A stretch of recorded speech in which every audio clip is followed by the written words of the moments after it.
Selamat pagi, kita bersama lagi dalam ruang bicara yang dibawakan kepada anda tentunya di Bernama TV, dan hari ini Alhamdulillah kita dapat bersiaran di studio kami di Wisma Bernama, dan ini sesungguhnya memberikan sedikit kelegaan sebenarnya kepada saya dan juga tetamu saya yang berada di studio kita kali ini. Baiklah, kita memilih satu topik yang saya kira cukup penting sebenarnya untuk kita wawarkan kepada penonton-penonton yang sedang bersama kami ketika ini di ruang bicara. Topik yang kita pilih ialah crowdfunding, inovasi pendanaan digital negara. Mungkin sesuatu yang kedengaran agak aneh dan sukar untuk kita fahami, tetapi sebenarnya crowdfunding ini telah pun mula popular sejak tahun 2017 lagi. Tetapi saya percaya ianya ada potensi untuk berkembang dengan lebih luas lagi sekiranya kita mendapat penerangan yang lebih jelas berkaitan dengan topik ini.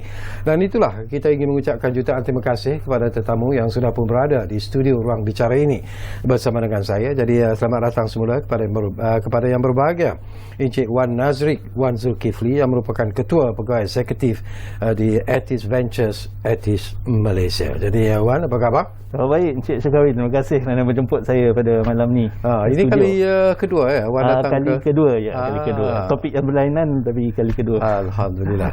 Baik, kepada anda seperti yang saya katakan tadi, mungkin ramai juga yang tidak mengetahui tentang bila kita bercakap tentang crowdfunding ini.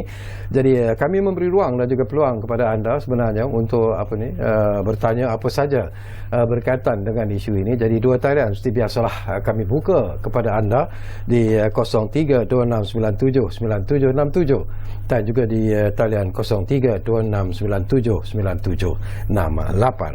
Baik, bila kita bercakap tentang crowdfunding, ini pun sesuatu yang macam saya sebutlah, ramai. Saya sendiri pun terfikir dalam perjalanan tadi apa sebenarnya yang dimaksudkan sebagai crowdfunding ini. Tetapi sebelum itu mungkin penting jugalah kalau kita kongsi dulu bersama dengan Wan Nazrik apa peranan yang dimainkan oleh Etis Ventures ini bila kita kaitkan pula dengan crowdfunding ini. Silakan Tuan. Terima kasih Encik Syakawi. Ya, pada mulanya Etis ataupun Etis Ventures ni kita orang ni memang crowdfunding platform lah. Kalau dalam bahasa Melayunya it's either biaya sama ataupun pendanaan awam.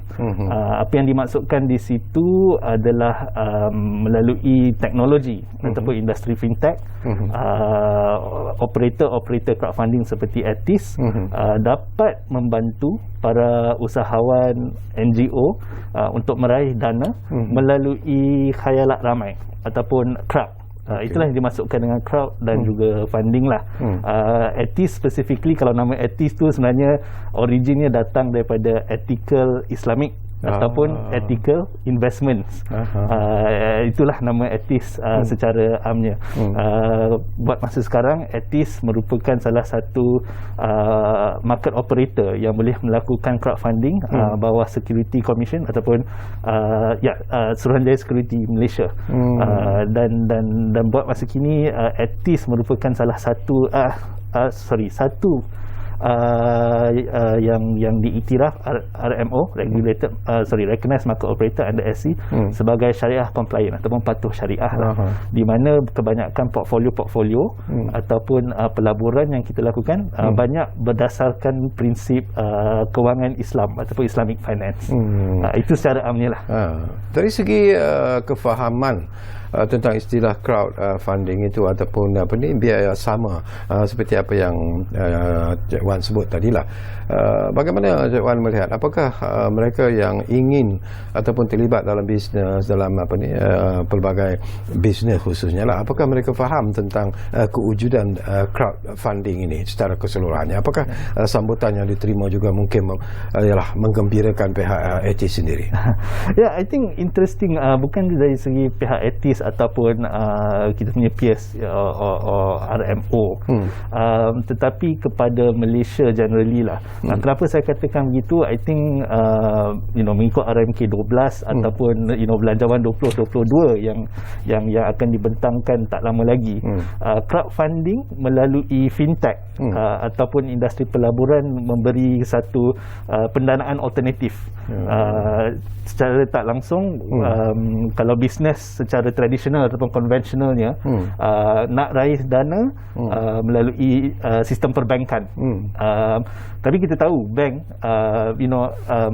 a lot ataupun businesses what I call as unbankable, di mana kalau diorang tak ada collateral, diorang tak boleh buat pinjaman dan sebagainya. Crowdfunding memberi that alternatif. Kenapa saya kata alternatif tu? Satunya untuk meraih dana, tetapi yang keduanya dia memberi validation ataupun validasi kepada projek ataupun bisnes. Sekiranya kalau orang tu nak berlabur kepada bisnes ataupun projek-projek melalui crowdfunding, maknanya there's demand for it. So I think that's interesting, and I think that's a new approach ataupun inovasi melalui pelaburan digital. Crowdfunding secara umumnya dilakukan melalui online ataupun digital lah. Seperti IT sendiri, kita mempunyai platform website di mana para pelabur boleh lihat portfolio pelaburan yang ada dalam online platform, dan boleh menilai sendiri. Kalau dia nak berlabur, dia orang boleh berlabur. Kalau tak apa. Tetapi bagi artis, kita mempunyai tanggungjawab untuk make sure kita disclose as much or rather transparent information lah sebelum pelabur-pelabur nak berlabur. Bila you sebut tentang funding itu melalui the so-called crowdfunding itu sendiri, bagaimana fund itu disalurkan, berasaskan apa sebenarnya? Ya, kita ada proses, tetapi kebanyakan dana yang kita kumpul melalui crowd ni selalunya akan terletak di bawah trustee first lah. Trustee tu dia orang akan menjadi pemegang amanah kepada dana-dana yang terkumpul melalui crowd, khalayak ramai. Of which bila there's a successful campaign yang telah melalui crowdfunding, the trustee tu akan disburse the amount to the business owners lah, in that sense. Tetapi itu secara amnya lah. Obviously there's a lot of compliance agreement yang perlu dilakukan antara pelabur dan juga business owners untuk make sure there's compliance lah apabila melakukan pelaburan dan juga business owners yang meraih dana lah secara amnya lah. Tapi artinya mereka yang berminat untuk terlibat dalam crowdfunding ini juga mesti ada modal sebelum mereka dapat melakukan pelaburan yang diinginkan. Betul. Kalau saya boleh huraikan, dekat Malaysia ni ada 3 jenis pelabur yang common lah. Yang pertamanya what we call retail investors. Retail investors ni modalnya tak banyak. Kemungkinan dia orang akan berlabur between RM1,000 to RM5,000 sebagai contoh. We call it retail sebab tengah shopping lah. So that's why it's retail investors. Yang keduanya we call it angel investors. Angel ni di Malaysia mereka dapat kelebihan daripada segi insentif tax. Dekat Malaysia there's Malaysian Business Angel Network, di mana mereka boleh dapat insentif apabila mereka melabur. Tetapi ada kriteria-kriteria tertentu lah, di mana selalunya mereka akan melabur lebih kurang dalam million, dalam 1 juta hingga 3 juta dan sebagainya. Dan yang ketiganya apa yang kita namakan sophisticated investors. Di sini kalau di dunia startup banyak PE ataupun venture capital yang menjerumus dalam pelaburan ni lah. Obviously dia punya amount lagi tinggi, boleh dalam million, berpuluh juta dan sebagainya lah. And I think the VCs and PEs are the one yang akan menjadikan bisnes-bisnes ataupun company-company menjadi bukan unicorn, tetapi series A funding dan sebagainya. So 3 type tu, tapi banyak pelabur-pelabur yang melakukan crowdfunding adalah dari segmen angel investors ataupun retail investors, di mana mereka tak berlabur banyak, tetapi sekiranya volume tu secara banyak the amount tu akan jadi tinggi lah yang melabur dalam bisnes. When you talk about investors, ini apakah ianya bermakna bahawa pelabur itu it can be an individual ataupun a syarikat? Ya. Kedua-duanya sekali. Banyak yang what we call crowd investors adalah individu, macam tuan dengan saya lah. Kalau saya nak melabur RM1,000 dalam syarikat sebagai contoh. Itu dalam jenis crowdfunding yang melakukan equity, macam saham lah. You bagi shares sebagai contoh, ataupun debt, P2P financing lah.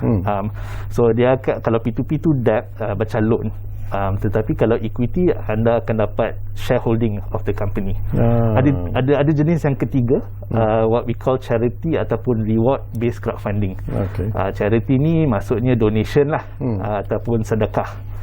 Di Etis also kita juga aside from equity crowdfunding, kita menjalankan platform charity based crowdfunding, di mana dia orang tak ada pulangan, tetapi sebagai contoh kalau dia orang nak bersedekah melalui digital, global sedekah, kita punya brand membolehkan para penderma untuk melakukan donation secara online. Okey, cuba kita lihat in terms of keistimewaan, kelebihan crowdfunding ini yang mungkin boleh kita kongsikan bersama dengan penonton kita. Apa ni, Encik Wan? Menarik di situ sebab ada dua persepsi ataupun dua sudut yang kita boleh ambil. Yang pertamanya dari segi bisnes yang saya dah huraikan tadi. Kalau you startup ataupun business owner, crowdfunding memberikan alternative financing, di mana anda mungkin barangkali tak perlukan collaterals ataupun garanti yang banyak untuk mendapatkan dana. Having said that though, I think banyak pelabur-pelabur yang akan invest ataupun memberi dana melabur dalam bisnes anda akan tengok dua dimension. Yang pertamanya, potensi bisnes anda untuk grow. Walaupun dia orang tak minta collateral, tapi kebanyakan pelaburan digunakan atas dasar there's a lot of potential to grow. Hopefully also kalau you're a startup, anda akan jadi unicorn lah. Di situ pelabur-pelabur tu akan dapat meraih keuntungan yang banyak. Itu secara aspirasinya. Yang keduanya, apabila pelabur nak melabur dalam bisnes ataupun dalam bisnes anda, mereka akan tengok pulangan yang konsisten in terms of cash flow revenue. Ini pun bergantung pada pelabur. What's their appetite? They akan look into these two dimension. Now, dari konsep crowdfunding, apa yang berbezanya seperti saya cakap tadi, dia ada element of validation. So sebagai contoh, kalau anda tahu ada pelabur yang nak invest in your business ataupun initiative dan sebagainya, maksudnya there is demand out there to scale ataupun to grow your business lah. Dalam Etis ni, kita punya principle dia, kalau Islamic finance dia konsep of musyarakah, di mana kalau ada ramai yang nak invest, maksudnya there's a demand for it there.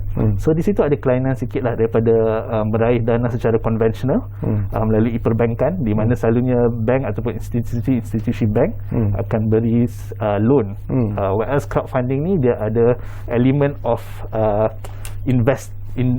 invested interest lah. Apabila pelabur nak melabur dalam bisnes anda, bukan sahaja nak bagikan duit, tetapi dia orang pun nak tengok sama ada bisnes ni mempunyai potensi yang tinggi, dan memberikan pulangan yang tinggi dalam jangka masa panjang lah. Secara pokoknya lah, setakat ni lah daripada kejayaan yang telah pun dicapai oleh Etis sendiri, berapa ramai yang sudah pun mendapat khidmat daripada Etis lah untuk pelaburan mereka? Ya, menarik soalan itu sebenarnya sebab Etis Malaysia sendiri merupakan antara gabungan kumpulan Etis lah. Kalau originasi Etisnya sebenarnya diwujudkan, tak salah saya, pada tahun 2017-16, sebagaimana Encik Syarkawi mention earlier. Di situ bermulanya crowdfunding pada tahun 2016-17. Tetapi banyak traction kita adalah di Indonesia. Di Indonesia kami also melakukan P2P financing, P2P crowdfunding, loan based, dan also diregulated under diorang punya Security Commission lah, OJK. Okay. Di Malaysia kami hanya mendapat license untuk melakukan equity crowdfunding melalui Suruhanjaya Security Malaysia pada tahun lepas. Okay. Bermakna dekat Malaysia ni kami masih barulah. Tetapi yang uniknya di situ banyak para pelabur kami datang dari bukan Malaysia. Daripada luar Malaysia. Daripada luar negara. Maksudnya banyak juga ada di Singapura, tetapi ada juga di Middle Eastern, dan juga di Eropah seperti mana di UK dan sebagainya. Apa yang menarik bagi pelabur-pelabur ini adalah beyond the monetary return, they also wanted to see the impact returns lah. So maksudnya apabila mereka melabur, tak semestinya mereka nak pulangan dari segi mata wang, tetapi mereka nak tengok macam mana pelaburan mereka tu dapat memberi manfaat kepada komuniti ataupun alam sekitar. Itu yang menariknya etis. Kita punya ethos pun ataupun hashtag dalam social media kita cakap circulate good, dan di situ adalah a bit differentiator lah. Dari segi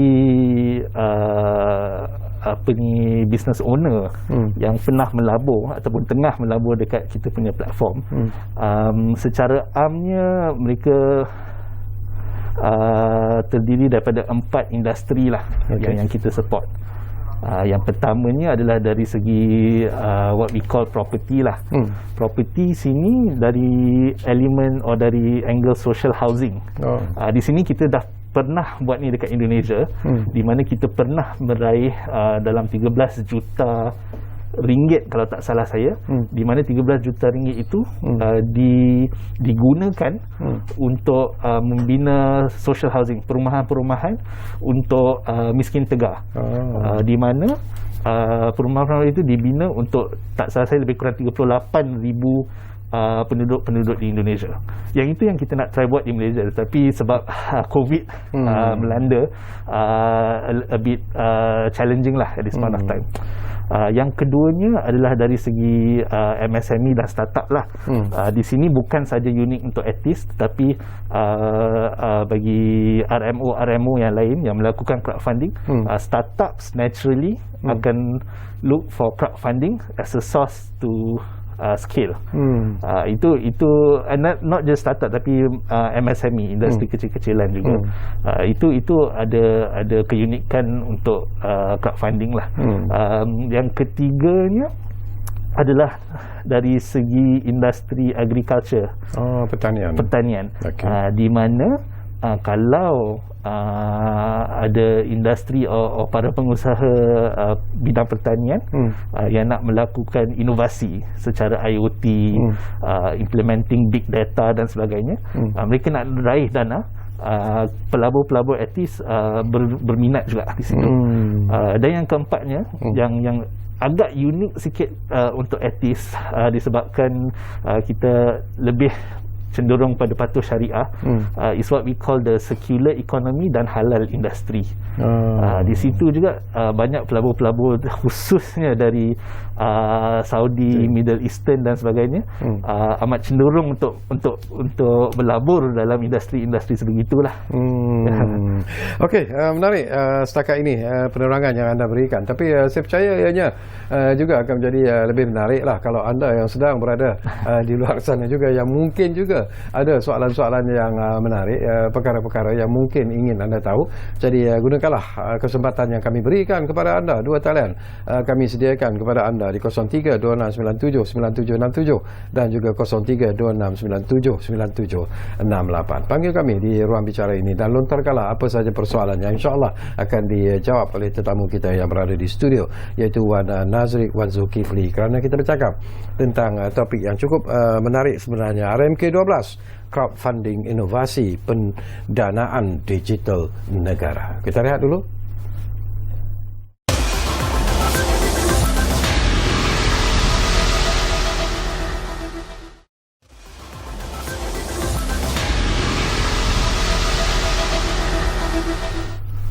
Baiklah, kita kembali semula ke ruang bicara ini. Masih lagi bercakap tentang RMK12, crowdfunding, inovasi pendanaan digital negara. Dan sesuatu yang menarik jugalah Cik Wan ya.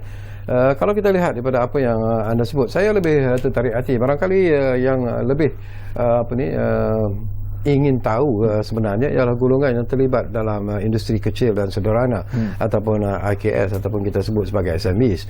Dan selalunya lah kumpulan inilah yang dikatakan sentiasa saja menghadapi pelbagai cabaran dan kadang-kadang untuk mendapat bantuan dana ataupun permohonan dana juga bukanlah mudah. Jadi apakah melalui crowdfunding ini Etis Ventures juga memberikan tumpuan untuk membantu kumpulan ini, dan apa peluang yang ada kepada mereka yang harus mereka rebut sebenarnya? Ya, soalan itu agak menarik dan also pertinent lah bagi saya. Baru-baru ini, kalau tak salah saya petang tadi, Menteri Mosti kita, Dr. Adam Barber, juga mengesyorkan bahawa Mosti akan cuba originalisasikan 5,000 usahawan di mana 5 adalah unicorn. And I think this is quite aligned to RMK12 juga, di mana ada menyatakan crowdfunding memainkan peranan yang penting untuk membangunkan kapasiti ataupun kapital usahawan bumi putra ataupun bumipreneurs lah dia panggil. Dari sudut itu ada banyak potensi seperti Etis untuk memainkan peranan dalam what I call the nation building jugalah. Buat masa sekarang, seperti mana yang saya cakapkan tadi, one of the key verticals kita adalah dari sudut pembangunan MSME dan juga startup. Selain daripada crowdfunding, kita juga telah melancarkan what we call an accelerator, Impact Fundraising Accelerator Track, IFAT. Kalau Arabnya IFAH bermaksud excellence ataupun moral excellence lah. Di mana accelerator ni bukan untuk melahirkan startup-startup baru, tetapi untuk menjadikan startup-startup yang sedia ada ni ataupun IKS yang sedia ada ni untuk to be investment ready. Itu adalah kelainan sedikit. Sebab kita bukan khawatir, tetapi kita sedar bahawa crowdfunding ni memang baru lagi di Malaysia. Jadi banyak industri kecil-kecilan, bukan sahaja di kawasan urban Kuala Lumpur, tetapi sebagai contoh di Kelantan, Johor, Kedah dan sebagainya, walaupun bisnes diorang bagus, tetapi diorang tak boleh scale atas bukan kekongkongan, tapi a bit of challenge lah untuk meraih dana. Okey, kita sambung nanti lagi Cik Wan tentang isu ini, kerana saya difahamkan kita dah pun ada pemanggil dari agak jauh sebenarnya. Datuk Gulam dari Sabah, saya difahamkan dah pun ada di talian ruang bicara sekarang ini. Assalamualaikum Datuk. Waalaikumsalam warahmatullahi wabarakatuh. 12 kita sambut. Ya. Kepada Datuk. Saya ingat pelabu-pelabu daripada itu. Ya. Memang sangat senang sekali. Kerana duit kami yang begitu menjelang meruntung. Okey. Dulu kita RM1,000, RM1,350 di Arab Saudi. Sekarang kita punya RM1,000 tinggal RM700. Ya. Kita about 660%. Dan juga daripada Brunei dan Singapura. Ya. Memang di mana masa untuk mereka melakukan tidak duit mereka, currency mereka tinggi. Apakah jenis penjagaan?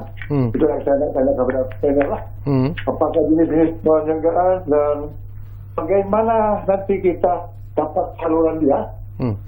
Kalau di Kuala Lumpur di mana pejabat dia, ataupun dia punya ini ada perkiraan usia kah, ataupun open to all of the income ataupun open age apa semua.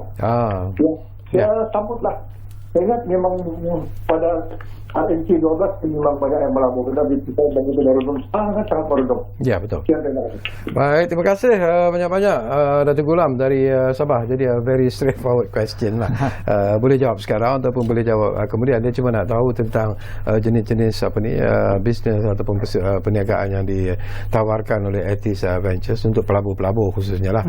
Dan dia juga ingin tahu bagaimana untuk menghubungi Etis Malaysia. Jadi itu mungkin di nanti kita akan sampaikan. Tadi ada sedikit ada lagi penerangan yang ingin disambung berkaitan dengan persoalan kita bila kita cakap tentang membantu golongan IKS dan juga mereka yang terlibat dalam SMB sini. Silakan tuan. Saya akan cuba berkait rapat dengan soalan tadi sebab ada kena-mengena. Sebab tadi saya berhenti dekat bukan saja untuk usahawan dalam bandar. Seperti Datuk Gulam tadi yang berasal di Sabah. Di Borneo.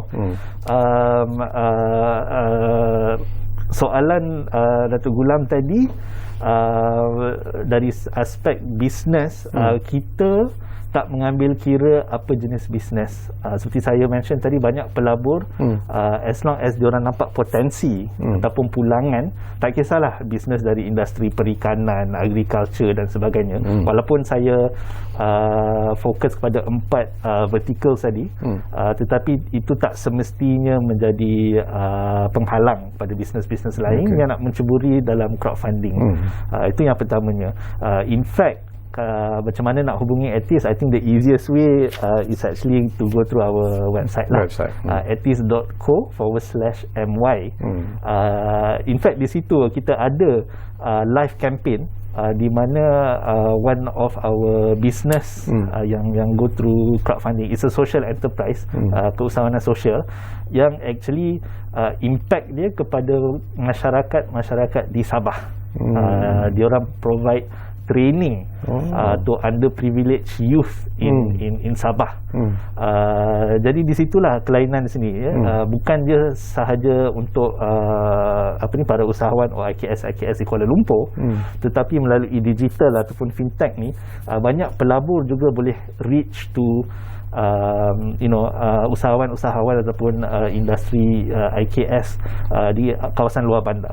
Itu adalah salah satu aspirasi kita lah, bukan saja tertumpu kepada kawasan bandar yang mempunyai kemudahan, tetapi also just to branch out to the greater Malaysia lah.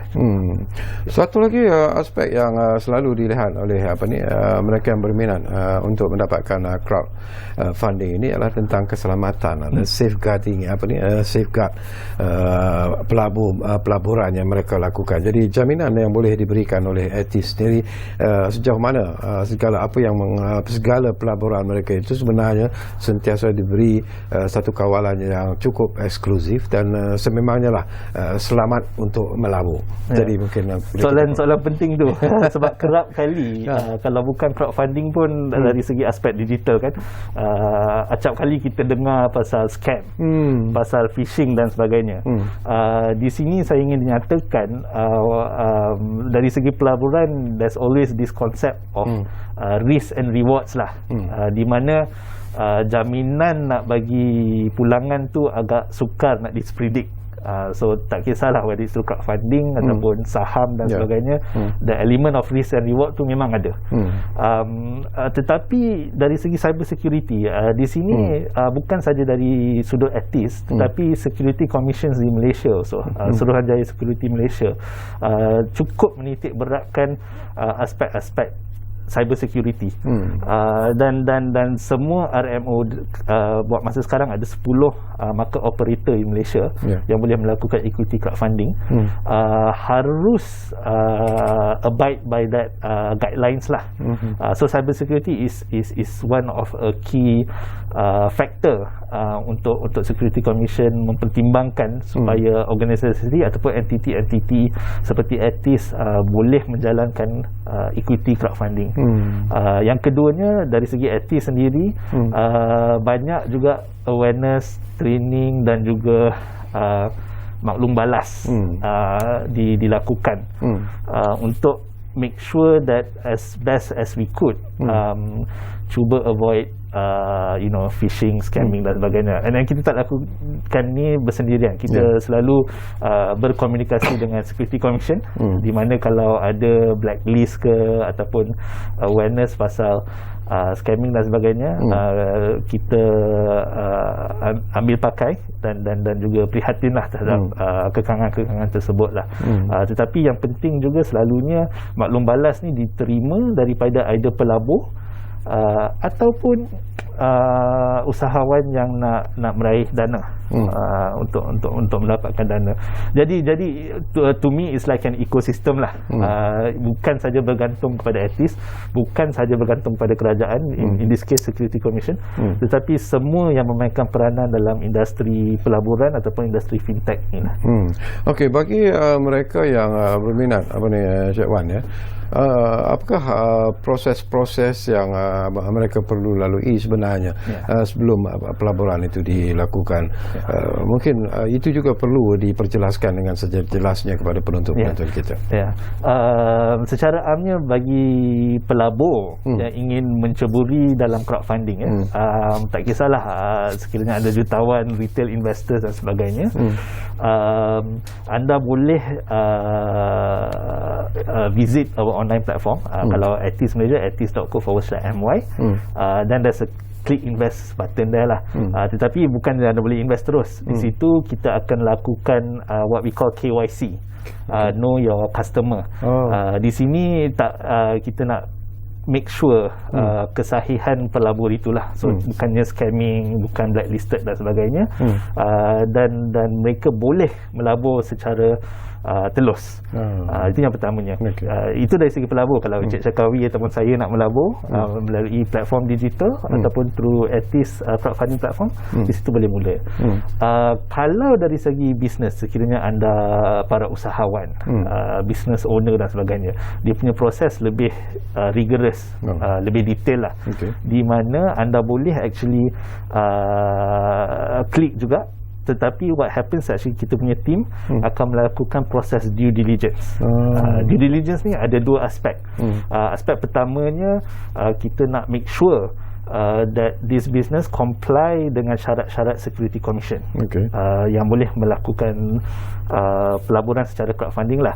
Buat masa kini, syarikat-syarikat yang berdaftar, either sebagai sendirian berhad ataupun LLP, dan mempunyai audited accounts, boleh meraih dana had maksimum sebanyak 10 juta ringgit Malaysia. Tetapi kalau anda usahawan-usahawan baru yang tidak mempunyai audited accounts dan sebagainya, anda still boleh meraih dana, tetapi maksimumnya adalah 0.5 juta sahajalah. Di situ kita akan buat a bit of due diligence. Yang keduanya, and this is a bit unique to Etis, is that kita also lakukan what we call syariah screening.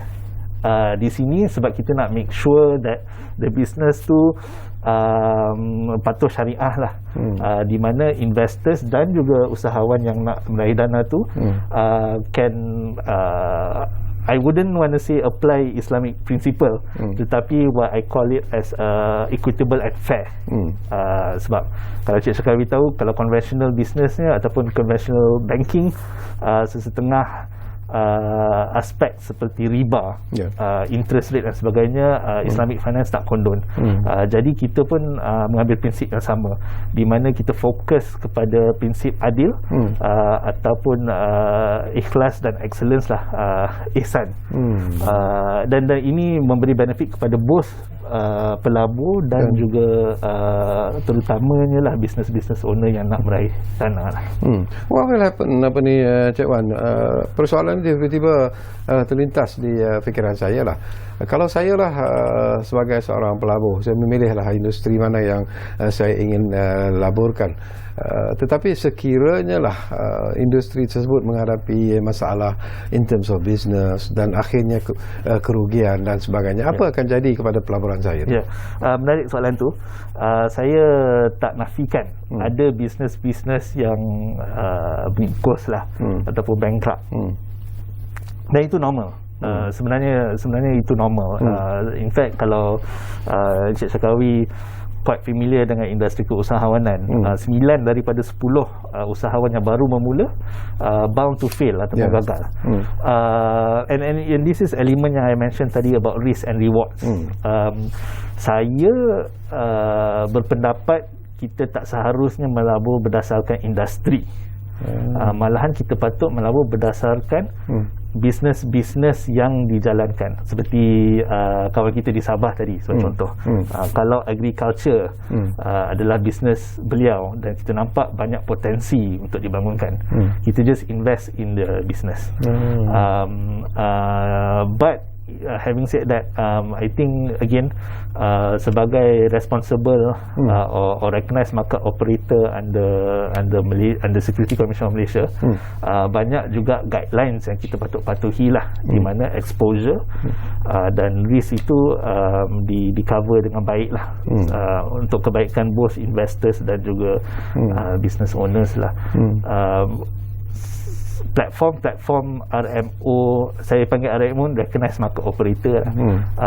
Seperti kami mempunyai amanah ataupun tanggungjawab untuk as best as possible to disclose fair and transparent information, so that kalau pelabur-pelabur nak invest, diorang dapat informasi ataupun data-data yang cukup to decide nak berlabur ataupun tidak. Itu je tanggungjawab kami. Kita tak boleh pastikan bahawa pelaburan tu 100% membawa pulangan, tetapi as best as we could, we facilitate that that process lah, untuk both business owners dan juga para pelabur. Saya tertarik hati Cik Wan, di awal tadi pun Cik Wan ada menyebut tentang minat yang begitu tinggi yang ditunjukkan oleh pelabur-pelabur daripada luar Malaysia, daripada negara-negara luar. Boleh tak kita kongsikan daripada pengalaman Cik Wan sendiri, industri-industri apa sebenarnya di Malaysia ini yang mendapat minat yang cukup tinggi daripada pelabur-pelabur daripada luar ini sebenarnya? Menarik sekali. I think diaspora dia agak spread out sebenarnya. Ada banyak kumpulan-kumpulan pelabur yang akan melabur dalam industri teknologi ataupun digital, seperti mana startups dan sebagainya. Di situ mereka berpendapat bahawa pelaburan mereka akan meraih keuntungan dalam jangka masa panjang, especially startup dan teknologi. Yang keduanya, apa yang menarik di sini, specifically di Malaysia, adalah dari segi industri halal. Di sini juga disebut dalam rancangan Malaysia ke-12, di mana industri halal pada tahun 2025 dijangka akan mempunyai nilai sebanyak 50 bilion ringgit Malaysia. Tetapi buat masa sekarang kita tahu banyak penggiat-penggiat dalam industri halal banyak melakukan research and development, belum lagi ke tahap commercialization, tahap pengkomersialan. Juga tersebut dalam RMK 12. Di situ peranan crowdfunding mungkin memainkan peranan yang besar sebagai pemangkin untuk move the research based setup to commercial based setup. And I think for ATIS, this is where kita nampak banyak potensi dalam masa yang akan datang, seperti mana Encik Syakawi mention, pelabur-pelabur antarabangsa dari Middle Eastern dan sebagainya, dan juga Eropah yang melihat industri halal specifically di Malaysia sebagai salah satu industri yang berpotensi tinggi, dan di situ kita nampak banyak peranan ataupun opportunity untuk melabur dalam industri khusus seperti industri halal ni lah. Okey, kembali semula kepada apa yang Cik Wan sebut tadi lah, tentang apa yang disebut dalam rancangan Malaysia ke-12 itu sendiri.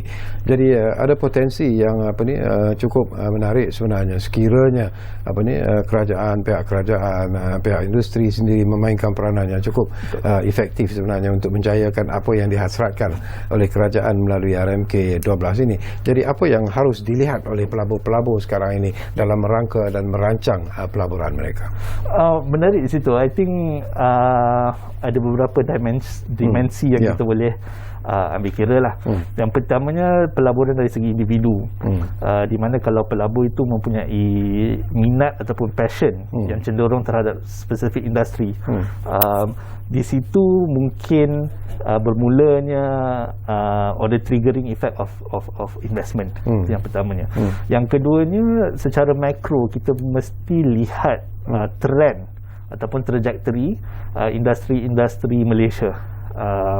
Buat masa sekarang, saya pada pandangan saya susah nak lihat, sebab kita dalam proses pembangunan semula, dan hopeful pada belanjawan 2022 ada industri khusus yang mungkin dipertengahkan, yang mungkin banyak pemain-pemain ataupun penggiat-penggiat industri yang mula berkecimpung dan scale.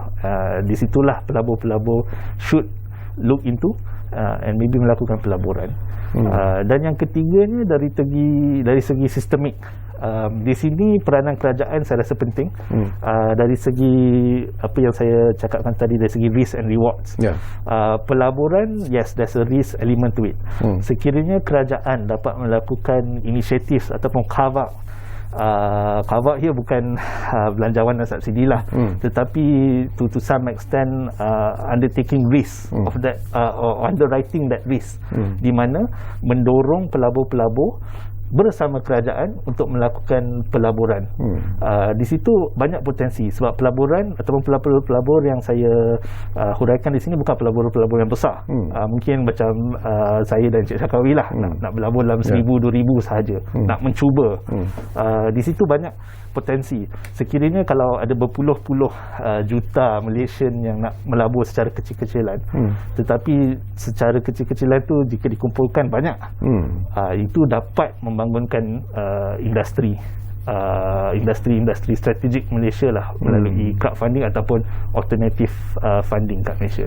Okey, Cik Wan, kita akan berehat buat kali terakhir dan kembali nanti.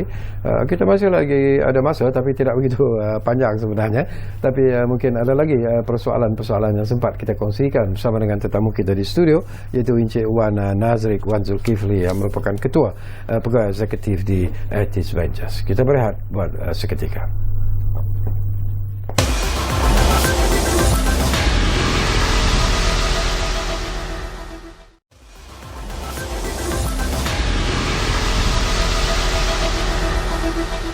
Baiklah, kami berterima kasih kalau anda masih lagi bersama kami di ruang bicara ini, dan kita hampir-hampir di penghujung ruang bicara sebenarnya, tetapi masih lagi ada persoalan-persoalan yang mungkin sempat saya kongsikan bersama dengan tetamu kita, Wan Nazrik Wan Zulkifli, yang bercakap tentang RMK12, crowdfunding inovasi pendanaan digital negara. Baik, mungkin tadi Cik Wan tadi dah sentuh sebentar selalu. Kita tahu kerajaan telah pun membentangkan perancangan Malaysia ke-12, dan tidak berapa lama lagi belanjawan 2022 juga akan dibentangkan, dan ini juga pastinya akan mendapat perhatian. Tetapi dari aspek apakah harapan yang ada kepada Cik Wan sendiri, terutamanya bila kita kaitkan dengan apa yang dibentangkan dalam RMK12, dan kemudiannya apa juga harapan anda untuk belanjawan 2022 nanti bila kita bercakap tentang crowdfunding ini? Menarik soalan tu. Saya rasa kita sekarang hidup dalam masa yang agak menarik lah, di mana kebanyakan industri ataupun sektor-sektor ekonomi, bukan saja di Malaysia, malahan di negara-negara antarabangsa dalam fasa pemulihan semula, di mana kita sudah mengambil maklum bahawa COVID-19 bukan lagi pandemik, malahan mungkin bertukar menjadi endemik. Jadi proses resetting ataupun pembangunan semula ni banyak memberi potensi-potensi kepada inovasi-inovasi baru. Sebagai Encik Syakawi cakap tadi, crowdfunding usulnya daripada digitalisasi industri fintech, berkait rapat dengan RMK12. Ada 5 komponen ataupun faktor yang telah dikemukakan, dan saya berharap 5 ini dapat ditranslate into something yang pragmatic for belanjawan 2022 pada tahun depan. Saya akan cuba huraikan satu persatu untuk manfaat kita malam ni. Yang pertamanya, saya dah cakap sedikit pasal pembangunan usahawan Bumiputra. Di situ telah dimaklumkan dalam RMK12, dan Etis juga sekarang ingin mendapatkan ramai lagi individu-individu, bukan saja Muslim, tetapi Bumiputra juga melibatkan diri dalam crowdfunding. Tak kisahlah sekiranya anda pelabur, pelabur tempatan, pelabur Muslim, pelabur Melayu dan sebagainya, kami nak anda be part of our network lah, to diversify your portfolio. Yang keduanya, bisnes, usahawan-usahawan kecil, ya. Dan saya berpendapat banyak usahawan-usahawan bumi, bukan sahaja di Kuala Lumpur, juga bertempat di kawasan-kawasan luar bandar. Di situ banyak potensi untuk membangunkan industri kecil-kecilan, dan dari situ Etis juga ingin memainkan peranan untuk support bisnes-bisnes ni untuk scale melalui pendanaan digital through crowdfunding. Itu yang pertamanya. Yang keduanya, kita dah bercakap juga dari sektor industri halal. Commercialization of halal industry, banyak potensi di situ. Di sini saya berharap Belanjawan 2022 akan memberi sedikit emphasis lah dalam penstrukturan di mana industri halal juga dapat dibangunkan melalui alternative financing ataupun crowdfunding secara spesifik. Di situ banyak potensi yang Malaysia dapat ambil iktibar lah daripada crowdfunding. Ketiganya ada juga dimension, tetapi saya tak tahu macam mana in RMK 12, kemampanan dan kelestarian institusi pendidikan ataupun pengajian tinggi melalui crowdfunding. Di situ agak menarik sebab selalunya commercialization, NGO, bisnes-bisnes yang melakukan crowdfunding untuk meraih dana. Tapi di sini ada disebut dengan terperinci industri ataupun sektor pendidikan, industri pengajian tinggi.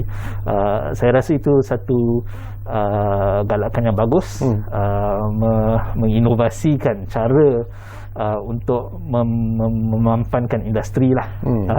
Dan yang keempatnya adalah dari segi NGO, kepelbagaian dana melalui crowdfunding dari NGO. So NGO dia tak buat bisnes, tetapi sebagai contoh, NGO nak meraih dana untuk membuat aktiviti-aktiviti tempatan ataupun komuniti. Di sini Etis Malaysia dan juga kita punya sister company Global Sedekah telah melancarkan kempen Empower Malaysia. Di mana bisnes ni tak semestinya nak buat fundraising atau equity crowdfunding, tetapi diorang nak raih dana, nak melakukan projek-projek community. Sebagai contoh food bank. Di situ kami membantulah, bukan nak raih dana untuk pelaburan, tetapi untuk melakukan aktiviti-aktiviti community lah. Saya boleh ambil contoh sebagai Kita Jaga.co. Kalau Syekh pernah dengar, Kita Jaga Kita. Kita juga berperanan untuk membantu diorang untuk meraih dana untuk melakukan kegiatan bendera putih yang dilaksanakan secara online. Baru-baru ini Global Sedekah telah melakukan partnership dengan Selangor FC, Red Giants, yang juga telah berkecimpung dalam melakukan aktiviti community di Selangor. Di situ saya rasa ada inovasi, sebab Red Giants atau Selangor FC bukan dia main bola, tetapi memberi keprihatinan kepada komuniti Selangor. Dan Global Sedekah disaksikan sebagai platform yang meraih dana charity untuk membantu Selangor FC melakukan komuniti kegiatan-kegiatan komuniti lah. So secara amnya saya rasa banyak potensi yang kita boleh lihat.